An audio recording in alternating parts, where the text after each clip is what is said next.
Hello అందరికీ, మేము జయనగర్ వెళ్ళాము. కొంచెం వర్క్ ఉంటే అమ్మ శారీస్ చూస్తున్నారు. ఇది నేను తీసుకున్నాను శారీ. ఇదైతే అమ్మ తీసుకున్నారు. చాలా బాగున్నాయి. కలెక్షన్ అయితే బాగుంది. డిఫరెంట్ వెరైటీ శారీస్ ఉన్నాయి. ఒక 5 శారీస్ అయితే తీసుకున్నాము. అది నెక్స్ట్ వీడియోలో చూపిస్తాను. ఇంకా నైట్ అయిపోయింది బాగా. ఇంకా పిల్లలు కూడా బాగా సతాయిస్తున్నారనమాట. ఎప్పుడు రద్దీగా ఉండే ఏరియా ఇది అంటే జయనగరే.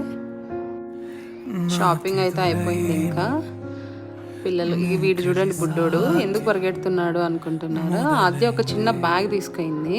ఈయన ఏది చూసి వచ్చాడో తెలియదు కానీ దాని దగ్గరికి వెళ్తున్నాడు వద్దు అన్నందుకు. ఇంకా రోడ్డు మీద ఏడుస్తున్నాడు. ఎందుకు ఏడుస్తున్నాడు అనుకుంటే ఆ బ్యాగ్ కావాలంట. ఇంకా జస్ట్ లాస్ట్ 2 minutesలో వాడు షాపింగ్ అయిపోయింది. అలా వెళ్ళినాడు, బ్యాగ్ తెచ్చుకున్నాడు. 1300 అంట ఆ బ్యాగ్ తీసుకున్నాడు. ఇంక ఇవ్వట్లేదు. బిల్ వేపిద్దామంటే దాని మీద బిల్ ఎంత ఉందని వాళ్ళ నాన్న అడుగుతున్నా కూడా ఇవ్వట్లేదు. చూడండి, రోడ్డు మీద ఓపెన్ చేయాలంట చేస్తున్నాడు.